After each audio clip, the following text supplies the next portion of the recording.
Matt, what are you seeing here, my friend? What are your thoughts? Well, it's quite something. I think I might, something that never happens to me, Buck, I might be almost speechless with what's happening. I mean, I sent a tweet out as soon as it looked like these protesters were trying to overtake the Capitol Hill cops, and can understand their grievance. Their grievance is serious, but that's a line we really just can't cross. These cops are trying to do their job. They're not going to accomplish anything by getting over that line. Unfortunately, I believe a woman's been shot. So I guess I would just tell folks that when you do things like this, often it's because you feel like there's no other step to take. You've been canceled on social media. Your vote's been taken away from you. You're told you can't have your beliefs, that you're a hateful, terrible person. I understand those feelings because they happen to the people I love and to myself as well. But as a country, we have to really make, it's almost like a logical decision, not an emotional one. You know, the left thinks emotionally, we tend to not think emotionally. I do think people are beginning to think that this whole idea of uniting with 50 states, including a lot of socialists and a lot of people that have contrary American values to the idea that the American founding was just so special and unique and wonderful. I think they're beginning to logically decide that the country will disunite. And I hate using that word because Abraham Lincoln's my favorite president, and I love the idea of the Union, but we can't operate in this way where 50% of the people feel like they're canceled. It might result in more violence. It most assuredly will. In the country, we really have to consider how we're going to live together and respect each other.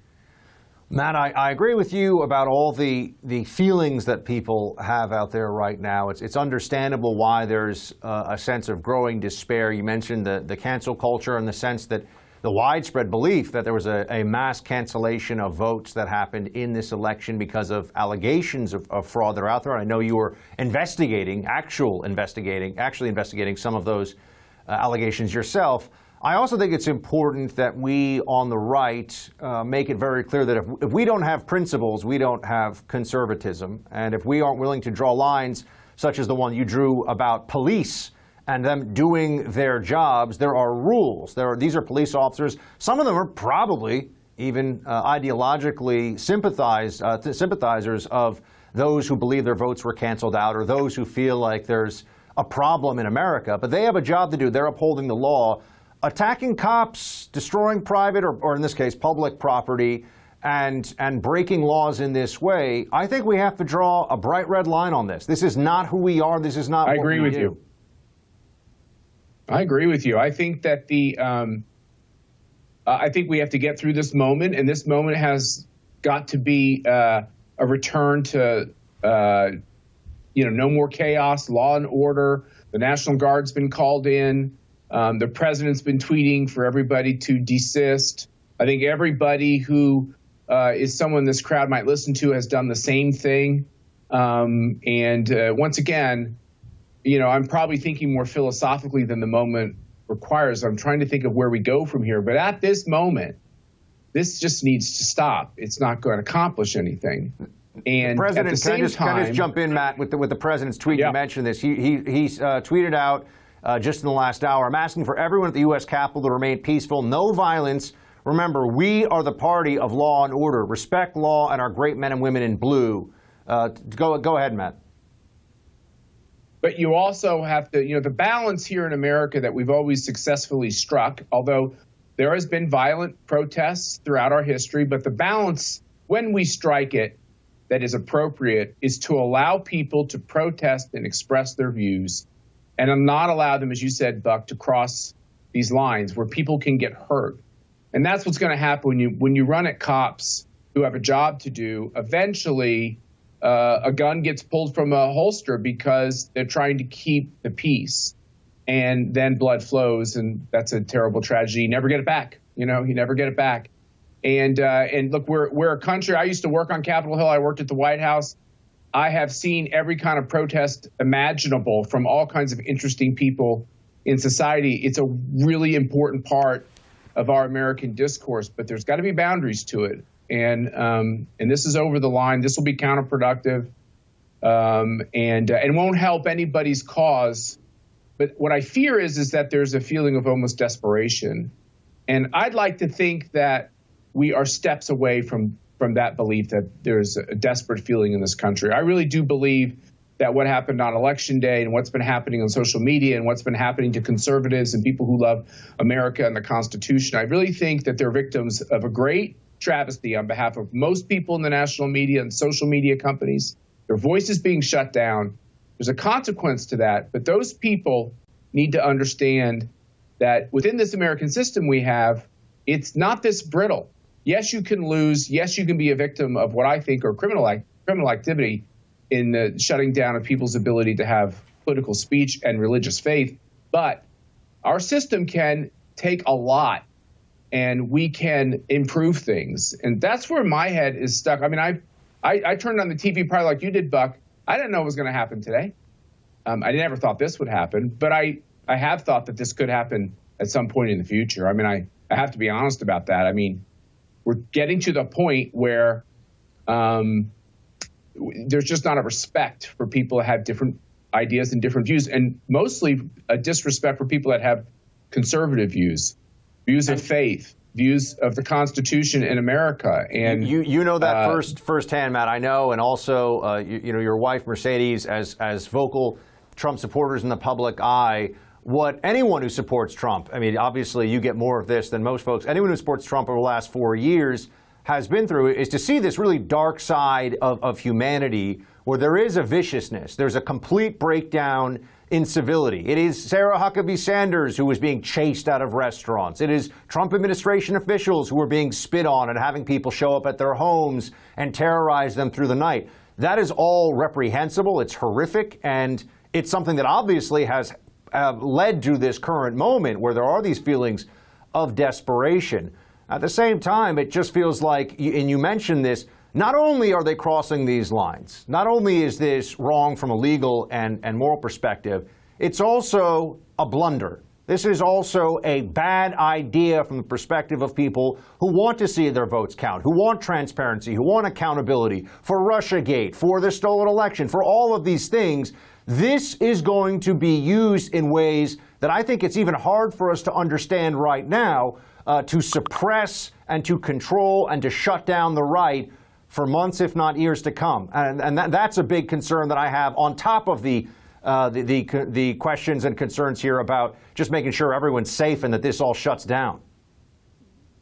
Well, you know, you kind of think about what your grandparents taught you and what your parents taught you, and some of us were taught to have, I have a Christian faith. Other people were just taught to be decent and do right by others. The golden rule. I mean, the person who dons that uniform is somebody's son or daughter, or grandson or granddaughter. They deserve respect. They don't always do the right thing in every case. But in this case, their job is to uphold the shrine of democracy, the United States Capitol, so that for generations to come, it can be a place where our country can adjudicate the issues. Now, America does a lot of things that are wrong. We've passed tons of terrible, immoral, disgusting pieces of legislation. I'm not trying to say that there's a hagiography around America, but there's an importance to the fact that we have these, shrines to democracy, the White House, the Capitol, the Supreme Court, state capitals. And there does need to be, you need to allow to have protests. That definitely there needs to be a role for that, but there has to be a decorum. And I think it's wrong to put a police officer or Capitol Hill cop in harm's way because you have a very substantial and I think justified political grievance. And we're going to have to figure out a way for that grievance to be handled in a way where people don't get hurt. And, Buck, if you look at the polls and you see the overwhelming numbers of people that believe that the election was stolen from President Trump. I know it's a word people don't like, but I always try to use euphemisms so that people don't cut me off when I'm on other shows. But the idea that there's a huge illegal count in these states, they feel desperate because they feel like, the one thing they always had was their vote. Even if they didn't get the job promotion they want, they maybe don't make all the money they want, maybe not everything in their life is perfect, but they can vote. And now they feel like they don't have that. Helplessness. And so we have to revisit. Helplessness and despair Right. are close cousins, unfortunately, and that is a sense that people have when they feel like their vote has been taken away from them. But Matt, you also remember well, as I do, I actually came into media and left government service at the start of the Tea Party or near the beginning of the Tea Party. And there we had a mass movement of opposition to the Obama administration that was, I mean, to this day, unbelievably, not just peaceful, but orderly, law-abiding. I mean, to get those levels of those numbers of people together, and they were very passionate. They were very concerned about the future of the country, worried about socialism and the debt and spending, and yet they did it the right way. And we saw the results of that in 2010 with a six Senate seat win, massive House wins. I can't even remember how much, but we took back control. And it feels to me like this is, just on a political level, putting aside the violence and the lawlessness, this is counterproductive from what people like you and me want. And we feel the anger and we understand the frustration, but want it to be dealt with in a way that actually gets results. This feels counterproductive. Yeah, for sure. So my message to anybody who feels so desperate because of what happened in their state and what happened to their vote and the fact that they were disenfranchised, my message to them is I do understand it. I've investigated it. I get it. I see it. It cries out for justice, but it doesn't cry out for the steps that are being taken by people that want to overtake police officers, run senators and congressmen off the floor of the chambers. What it cries out for is for you to fly your flag, for you to express your beliefs, for you to not be muzzled, for you to not be censored, for you to not be said you can't stand on public lands and assemble and have rallies. All that is great. That's great no matter what the perspective is, even though the speech itself might be something that could be offensive to me or others. But they need to breathe, take a break, think about what's going on. They need to desist from this activity immediately. The president's asked them to do it. A lot of his allies have asked them to do it.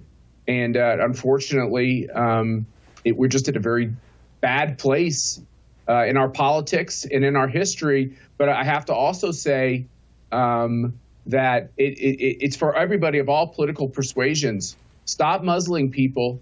Stop telling them they're not allowed to believe things or say things.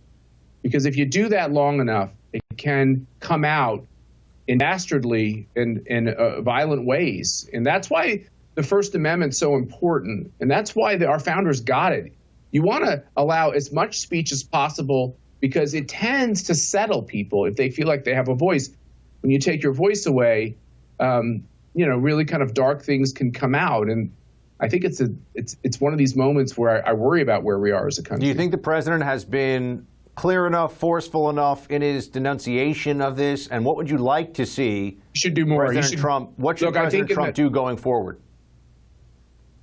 Far be it from me to give him advice. I mean, these are the headiest times. But I would just say the one thing that he's taught people in politics is to communicate rather regularly and communicate in different modes and keep hammering it home. And he ought to keep doing that. He ought to keep doing that. The other thing is like sometimes in these moments, it's really important for everybody to hear from their president. So he ought to. I know he spoke at the rally today, but he ought to get right out there and talk again about the right way to do this, the right way to express your political grievances. It's not to chase Nancy Pelosi from her office. It's not the right way to chase Ted Cruz from a restaurant. The right thing is not to accost politicians when they're out in public. Challenge them, yes. Send them letters, yes. Tell them you're not going to vote for them, yes. Don't go to their house and scare their children. Don't make people feel for their safety. I agree with you. It's counterproductive politically, but I also just think it's the wrong thing to do. I think it's an immoral step. It shouldn't be taken. As soon as you realize you've crossed the line, come back. Come back.